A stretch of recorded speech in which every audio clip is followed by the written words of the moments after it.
Without further ado, I'll pass over to the presenters. So, want to introduce everyone to two members of Stack Cybersecurity.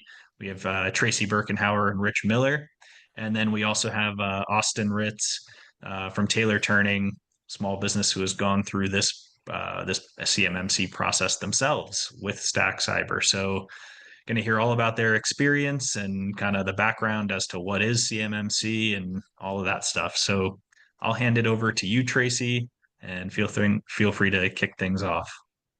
Sounds good. Thank you, Max. And thank you, everyone, for joining us for today's webinar, Michigan Manufacturing plus Cybersecurity, a CMMC Success Story. As Max said, I'm Tracy Birkenhauer from Stack Cybersecurity, and we're very happy to be partnering with the National Cybersecurity Alliance and Taylor Turning, our client, to bring you this critical information. In just the past year, the manufacturing sector has become a prime target for cyber attacks. According to IBM's 2024 Cost of a Data Breach report, manufacturing now ranks as the second most targeted industry, with the average breach costing manufacturers about $4.3 million.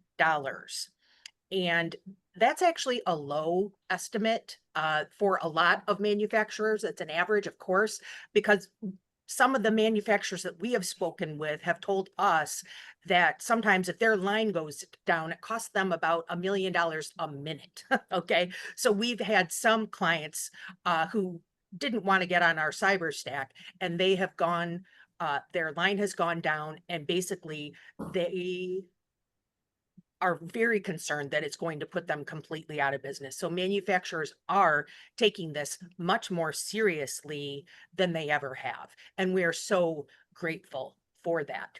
And the human element, of course, remains the most critical vulnerability, frankly, in all businesses, manufacturing as well.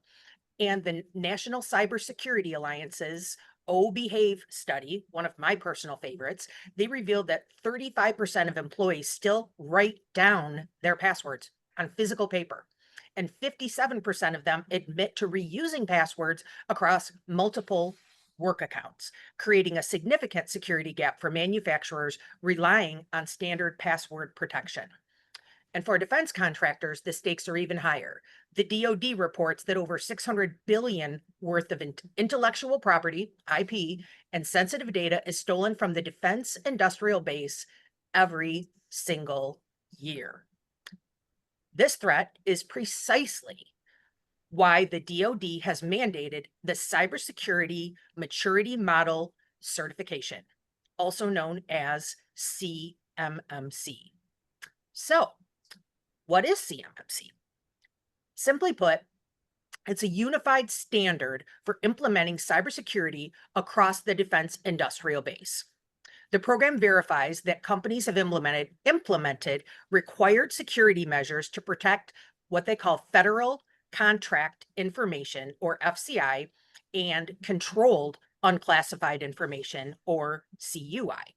And as of December 16th, 2024, the final CMMC rule is now in effect, with requirements beginning to appear in contracts this very year. The impact is immediate and far-reaching.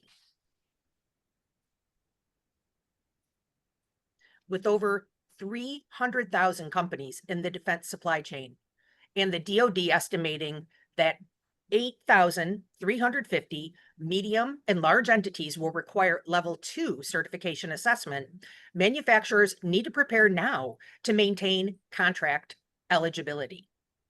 Today, we'll walk you through a real-world success story of Taylor Turning, a small Michigan manufacturer with limited IT resources, a very small staff. They face the same challenges and successfully navigated the CMMC certification process. Their journey offers valuable insights for any manufacturer looking to achieve compliance while maintaining operational efficiency. And with that, I would like to invite Rich and Austin to join this conversation and give a little bit of the background as to how this partnership came about between Stack Cybersecurity and Taylor Turning. All right, thanks, Tracy. This is Rich Miller. I appreciate the invite. And yeah, Stack Cybersecurity partnered with Taylor Turning. And Austin, do you want to talk a little bit about how that partnership was for you? Sure. Just to start off, I wanted to say we are Taylor Turning. The work we do is primarily automotive, and we do a lot of maintenance and repair and overhaul work for machine tool builders. When we took over the company, we had no IT infrastructure whatsoever. So we originally partnered with Stack as a managed service provider to get things rolling. We had internet coming through a phone line. Didn't even know that was a thing. So they helped us get everything organized, get the lines run to the building, and get us kicked off and get us going, so that we had something to work with here.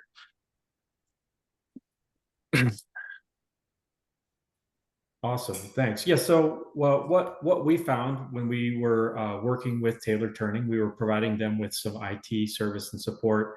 And along the way, when they decided they wanted to undertake a compliance journey, we began helping them by providing professional services, which is something that Tracy Birkenhauer can speak to. And then IT services, most specifically, cybersecurity services, managed cybersecurity services, that sort of thing. And the security controls that are involved with CMMC are a primary driver of a lot of the labor and effort. But this does require participation from leadership. The business has to have someone dedicated to the journey as well, just like what Austin has done for Taylor Turning. And then you need IT help and support. And that can be in the form of a co-managed solution where you have your own IT, but they may not have the expertise in cybersecurity, and we can provide that, or a third-party vendor can provide that. That would be a managed service provider or a managed security service provider. And yeah, I mean, it's just implementing the controls. So there's three different levels of CMMC. And that's one part of the journey. Is level 1 includes basic controls, and then level 2 and 3 expands those controls and includes certification. And Rich, if you don't mind, I will jump in there and talk about specifically with Taylor Turning's experience. And I find it really interesting because I just learned this earlier today when we were chatting with Austin before this webinar. We had a party, a rebranding party last May, and Austin was there at the event, and that was 2024. And that was the first time that he had heard about CMMC and the cybersecurity maturity model. Even because, like he said, they're mostly automotive, but sometimes they do on occasion get defense contracts as well. So he wanted to be ahead of everyone else, right? Because so many people still aren't even thinking about this. He very proactively worked with his outsourced IT provider, which then we were transitioning from a traditional managed service provider known as MSP to what they call an MSSP, which is a managed security service provider. So as his MSSP, he outsourced all of the cybersecurity work that we would do traditionally. And then also he asked us if we could manage the project for him, which we call professional services. So in addition to being his IT department, we were also his cybersecurity department, in that we basically walked them through everything they needed to do to reach CMMC compliance. What's interesting about this is at the very beginning, we weren't sure exactly what they would need. So we started the journey looking to achieve CMMC Level 2 compliance, which is very involved, time consuming, and very expensive. Especially, it requires an outside audit that is conducted by, they call it a C3PAO auditor, right? The defense industry loves its acronyms, and they're not all easy. So these outside auditors, I started investigating. I wanted to find out, who could actually do it and how much it would cost. Well, I was amazed. The very first estimate I got was $130,000. And Austin, when I told him that, he thought I was joking. He Even for a small manufacturing company like Taylor Turning. That was what they said. The scope is irrelevant. The job is the job. They Yep. have roughly 10 employees, right, Austin? So like we thought we could at least get a discount or something, based on that. And they said, no, absolutely not. And they said, well, the good news is it's good for so many years. And we're like, yeah, that's just not in the budget. And then they said, well, they can bake the cost into these contracts. And then Austin says, no, they're fixed costs. That's just not a thing. So we realized that just the expense and the time, it just wasn't a good fit because he doesn't have the contracts that require level 2 certification. So we changed the focus and the scope and reduced it to the CMMC level 1 after we had already been working on this project for a couple of months, and which was actually wonderful news, of course, because we had so much less work to do at that point. Yeah, that's one of the key things about looking at this is understanding what level you really truly need, right? You shouldn't necessarily go for level 2 if you don't need level 2, because there is a finite timeline to how long the audit lasts, and you will have to do it again. And as far as, I don't think we had to make any major tweaks, right? I mean, what we did, but it's not like we had to completely overhaul every single thing that they did, right? Because it was in line with what we were doing from a cybersecurity standpoint anyway. Yeah, the standard managed services that we were previously providing to Taylor Turning really, I mean, there were a couple ancillary add-on products, but it really incorporated managed monitoring, maintenance, and unlimited support. And as our clientele at Stack is receiving these mandates to further enhance their security posture, we realized that it was imperative that we retool as well. And we rebranded, and we took a new approach to our entire security stack. And so now we lead with a cybersecurity framework. And that's what we brought to the table for Taylor Turning. We had essentially a turnkey solution for them to meet all of the guidelines for CMMC. We just had to implement policies and discuss how they want to lock their computers, what kind of timeline, how we're going to push down updates, and how we're going to schedule that stuff out, how we're going to document change control, stuff like that. So it really was pretty easy once they were on board with our product, our cyber stack product that we offer, which entails a whole bunch of different tool sets, user security and awareness training, vulnerability scanning, stuff like that. Then it really became turnkey, which those are some of the key steps that you need. And I can say, as the project manager from the Stack cybersecurity standpoint, having an automated tool is life-changing. We have clients, we have specifically one client that I can think of, just to get SOC 2 Type 2, it took them years. They were just using Excel spreadsheets, and you don't have to do that anymore. There are compliance dashboards like we employ. We actually use 2 different dashboards, and they simplify the process so much.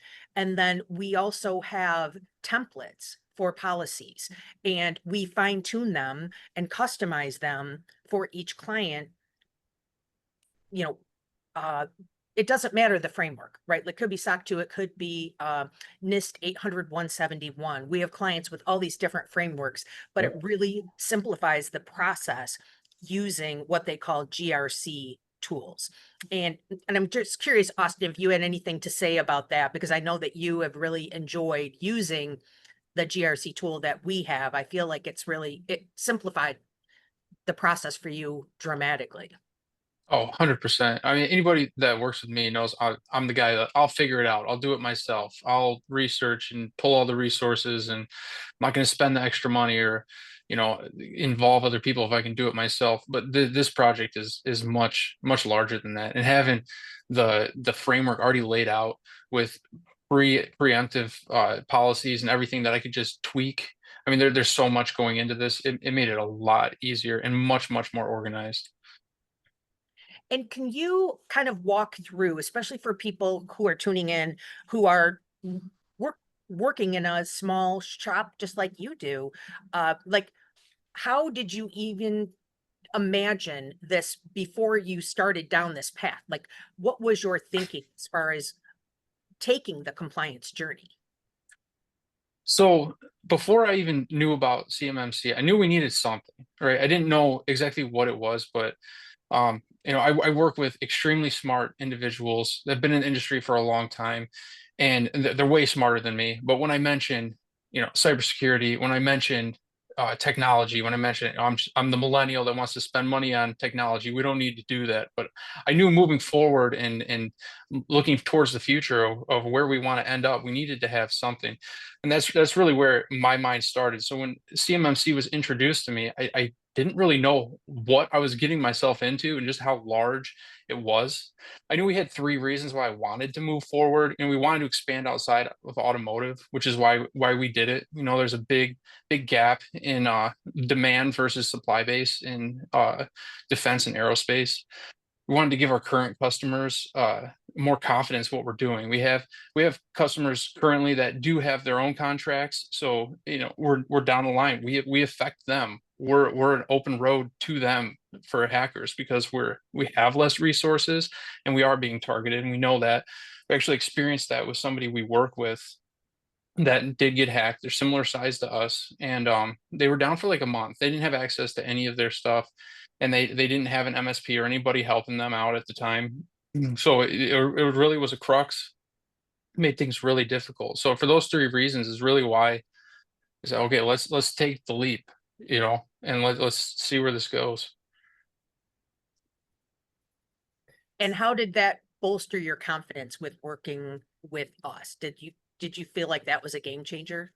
It was a no-brainer. I obviously I knew Rich and Tracy. I knew you both and knew how you work, and trusted that things were going to be taken care of. But once I saw the vast, what goes on, what you guys do in the background, a lot of people don't see that. I mean, it's massive what goes into it. It's a full-time job, and it's just not something as a small business, one person or even two people can do on their own. I mean, it takes a lot. So having confidence in you guys and everything that you guys do in the background, and even on the front end from the transition was very smooth. There's the two aspects that I was concerned about. One of them being, you know, actually switching over to the technology. You guys made very smooth, very easy, and there were really any hiccups we worked through with you guys. But the other aspect that a concern of disrupting operations was getting everyone on board. That was the big thing that I was concerned about, because a lot of the guys that have been in the industry for a long time, they're not really familiar with technology. I mean, that in and of itself disrupts operations, right? But the way that you approached it, the way that you helped us, is that anybody who had an issue, we addressed it. Anybody who had didn't understand something, we took it slowly, we explained it, and those two components together really seamlessly they did not disrupt operations. So I couldn't have done it without the help. There's just no way. Yeah, the collaborative strategy is very important. You need top-down leadership buy-in. You need in-house IT buy-in. You need in-house project management buy-in. Everyone has to be on the same page. The footprint as it pertains to IT and IT products and security tools is vast, right? And so as we progressed our journey at Stack into being more security forward, we decided to become SOC 2 Type 2 compliant ourselves, so that we had a solid footprint. And as we investigate these tools, it's one of the reasons we chose the name Stack, because we call the tools our stack, and they are ever changing. We have to watch them all the time. We have to test them all the time.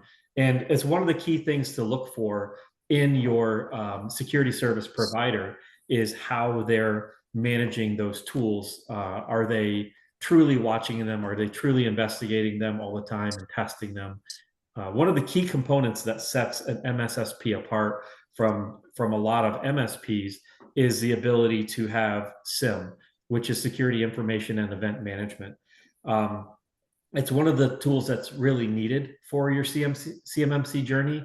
It's one of the tools that's fairly costly as it pertains to labor and expertise.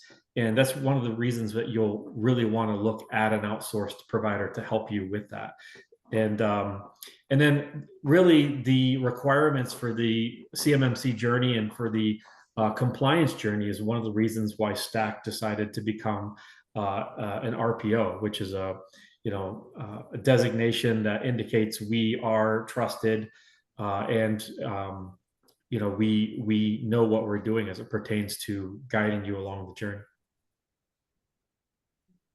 Yes, and getting that registered provider organization credential was important for us. It isn't required necessarily to manage these projects, but it's just another way that we're showing our clients how very seriously we are taking this. And I even think about Austin, some of the changes that we had to make in your facility, even some of the things that we didn't do, but we found you the resources, even with, I remember with physical security and getting, like the certain cameras in the certain ways. And then it was the access as well. And I'm curious with that, were any of your staff like concerned about that, or were they happy to see those types of physical security changes? I think if we had approached it without a reason, I'm sure they'd be questioning it more. But I mean, this is why we're doing it. We're doing it to improve our security, not only for us, but for our customers as well. So there was not really any pushback with that. But before we did CMMC, we were looking at ITAR as well, which is very much crossover, and the cost for ITAR is much lower. The cost for CMMC Level 2 is much higher, dealing with CUI. But the physical security requirements are very much the same. So many people probably already meet them if they're already involved with ITAR as well. Just note that. And what about the cybersecurity awareness training? I know that in some environments, the staff really don't like it because of the long videos and the time commitment. So that's why we specifically curated the type of training that we did, because it's short. You can do the training, you can do it weekly. Most people do it weekly, and it's just a couple of minutes. It's just a constant refresh. But how did your staff react to that? At first, probably a little annoyed, just as a typical person would. But we kept getting email reminders. There were no speakers at anyone's computers. I bought everyone a set of speakers. There's no excuse. You can hear the videos, and they can do it on their own time, because that's a big thing too. Is pulling people away from what they're doing is frustrating. So when they had a minute, they kept getting the reminders. They were able to open it up, watch the videos, complete it, and then we ended up talking about it. It actually turned into a positive experience, because a lot of these things apply for the working environment. They also apply to your personal environment at home too. So they're all things that we're dealing with in our personal lives as well. Absolutely. We have some clients, it's so cute. They actually say that, like at Thanksgiving, they pull up these videos for entertainment purposes, but also educating grandma. I love Sure. that. I love that because yeah, our provider, I say they're like Hollywood quality, right? I'm actually surprised at what good quality our training videos are. And then it gets competitive too with that, your employee secure score. The perfect score is 800, right? It's just like your credit score. And we Yep. even have people write to us asking if they can retake a quiz because they want to maintain their perfect 800 score. Do you have that competition in your environment?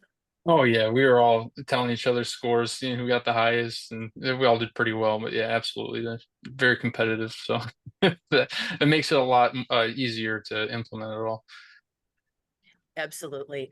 And also now with all of the AI training as well, I find that it's I don't know, we're just taking it to the next level. And I should mention as well, in IT, I feel like compliance is the second most talked about topic today, right? Of course, AI is by far number one, but number two is compliance. And we can say that with authority. Rich and I attend a lot of conferences, and those are really the only two topics today. Yeah. Yeah. So, what are some takeaways, Austin, that you have from your compliance, and maybe something that will lead you into level 2 when you're ready?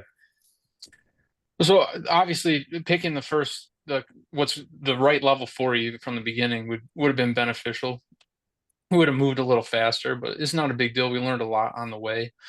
But there's a whole lot just in the basic cybersecurity provisions that you guys offer, and that I'm sure anybody would offer, that get you really close to level 2. So once that becomes a requirement, we get to that level, the transition will be much easier. We've taken this step because the cost of level 1 is much lower than level 2, but you can get yourself very, very close. So keeping that in mind too would have been nice to have that understanding beforehand for sure. Cool. Yeah, again, I think that collaborative approach is important. Getting everyone on board, getting the right partner, getting a partner that has the right tools that can help you with your requirements, that can help you with your policies, that can help you with your security and awareness training, password management tools. All of that stuff is all part of what it takes to make this turnkey and pretty easy. Absolutely.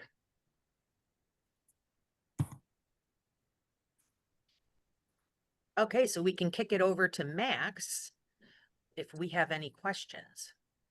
Yeah, we have one in the Q&A box down below, so please keep sending them in if you do have questions. And then I got a couple direct message questions too. I'll start with one of these direct ones, which is for Austin, actually. Do you plan to uh, do level 2 at some point? So not going to get ahead of where we're at, but we're trying to expand. So if, we're certainly open to the possibility of taking that next step. Obviously, we need to work to justify the cost, which at a size company that we're at, the cost is significant. But where we got to in our journey with CMMC so far, the transition would be small. It would primarily just the cost. So if we have the work and the contracts to justify it, absolutely, we'll take that next step. I definitely agree, Austin. The tool set that you have in place, the cybersecurity controls that you have in place now, are all poised to propel you right through level 2, and it would just be, you know, working through policies and working through training procedures and stuff like that to get you moving. Absolutely. It's more about And then waiting for enough revenue to justify the expense, really. Yeah, it's huge. It is. It's no small thing for sure, but I'm much more confident in the service we provide and just the longevity of our business overall, having done that. So Yeah. speaking about cost, we have another one here, which I think is more for you, Rich and Tracy, which is just in terms of working with an outsourced provider on this, like Stack or anybody else. What should people be thinking about in terms of like cost, time? Does it matter if it's like, does it have to be somebody local to you? That's the Well, gist of this one.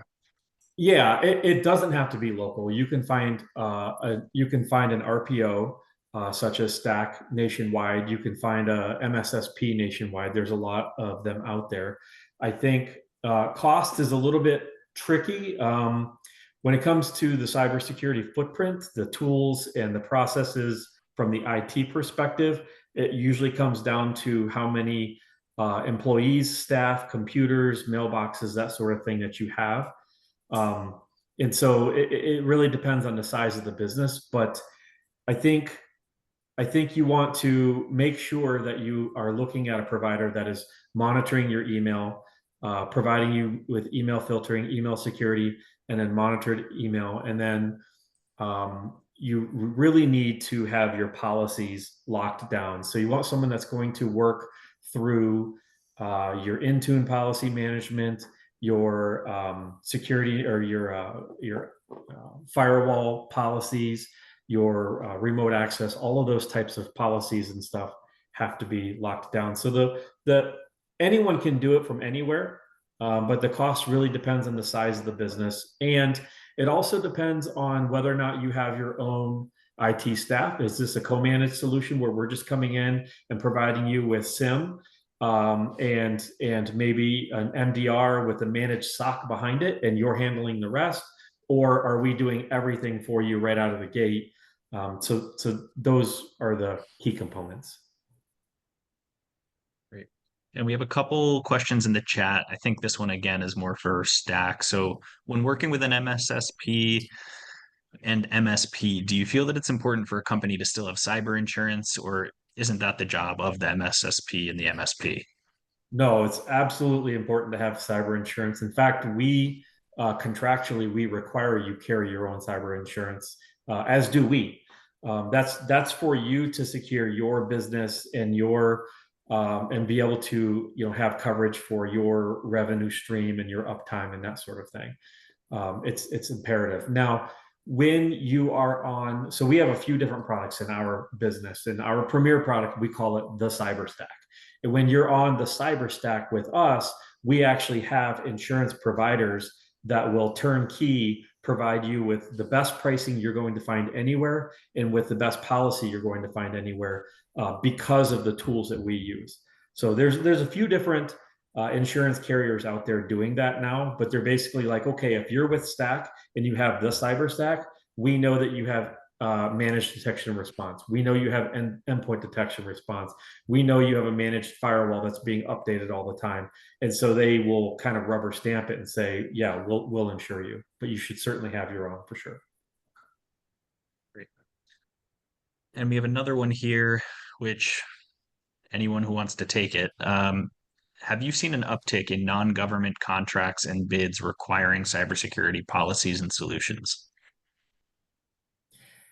I'll jump in first. I'm sure Tracy has something to say as well. I would say yes, absolutely. We see we've got several clients, some nationwide, but our heavy concentrations in Metro Detroit area. We've got clients that, let's say for example, do business with Ford Motor Company. Ford is now requiring that some of their vendors have cybersecurity controls in place, and that they're not necessarily requiring compliant. They're not saying you have to be SOC 2 or CMMC, but they're making you attest that you have security information and event management. They're making you attest that you have managed detection and response and certain backup schedules for your data, which can impact them, right? The larger tier companies are starting to force that on the smaller tier companies. We see it everywhere. And I'll add to that and kind of incorporate some of the insurance aspect as well, in that we have several clients who have been asked to get, for example, SOC 2 Type 2 compliant. And that goes hand in hand with your cybersecurity insurance as well. And in fact, cybersecurity insurance in some areas is considered its own framework as well. And we are starting to do some of that work where we can document for a company everything we're doing for them cybersecurity wise for this cybersecurity insurance framework. But it's to the point where so many clients are being asked to have this cyber liability insurance. And we noticed this trend where they were not completing their attestations or forms correctly. Maybe they just assumed they had, a SIM program, or they assumed they had something else. So we've gotten to the point where we basically don't allow our clients to fill out those forms. We do it for them because we know everything that we are doing and everything that we are not doing.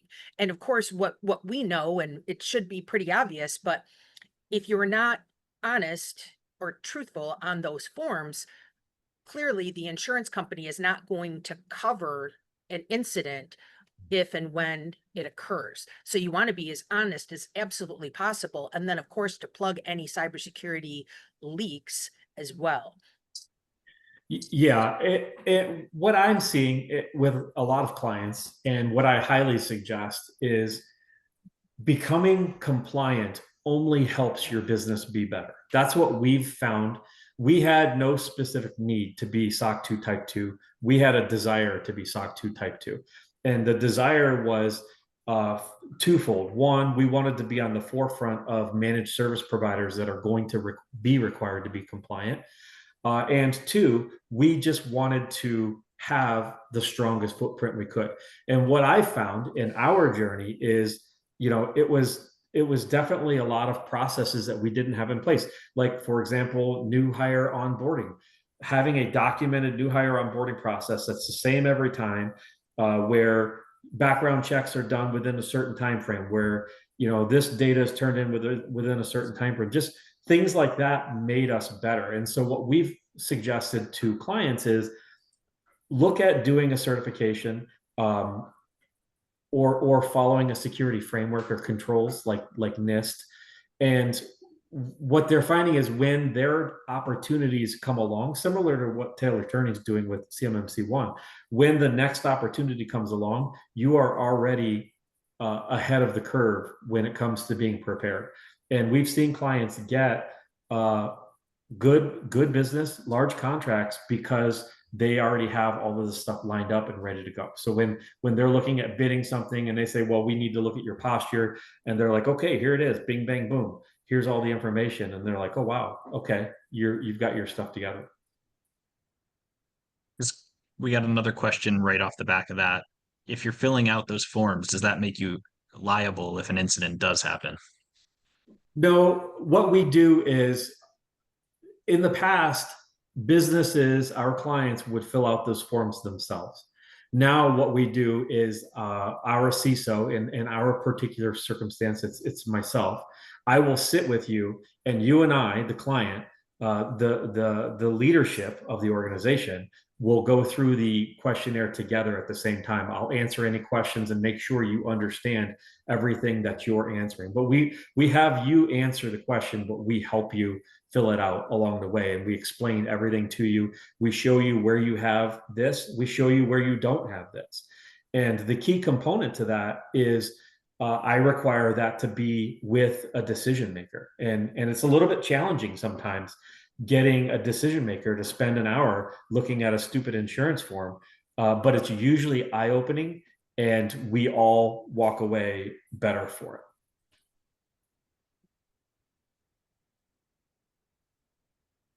Right. We don't have any more questions in the queue. I'm just going to plug one of our upcoming events, and give a few more minutes for anybody to submit questions. So if you do have questions, we still have time to answer them. Feel free to submit them in the Q&A chat.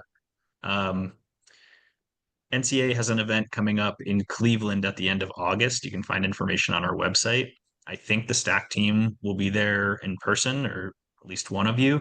And it's one of our convene events, very much focused on kind of the human side of cybersecurity and protecting staff within your business, and what risks you face, outside of just the technical risks related to cybersecurity. So would highly encourage everybody to, if you're in the area, come check it out. It's always a good conversation, good community there. Would love to have you there. And like I said, I think the Stack team will be there as well. And with that, I don't see any more questions coming in. Yeah. So I want to, go ahead, Rich. While we're closing out, Max, I just wanted to thank you. Stack wants to thank you and the National Cybersecurity Alliance for being a part of this with us and for helping us put this together. And I also wanted to thank Austin and Taylor Turning. They've been a fantastic partner to work with, as it pertains to the cybersecurity journey we've done and the ongoing projects we're looking at. Yeah, well, thank you all for coming to speak, and thank you everyone for attending. Like I said, we're going to send out a follow-up email sometime tomorrow once we get the recording from this session. So that'll have a link to the recording if you want to go back and watch any part, share it with somebody. It'll also have information from Stack and about Stack and Taylor Turning. You can feel free to reach out if you have any questions there, or feel free to reach out to me directly at NCA. Happy to, help make any connections or whatever it may be. So thank you again, everybody, for your time. Thank you, Rich, Tracy, Austin. Really appreciate your insights. And yeah, hopefully we'll see some of you in person at the end of August. And if not, we'll see you on the next webinar. Sounds good. Thank you. Thank Thank you so much.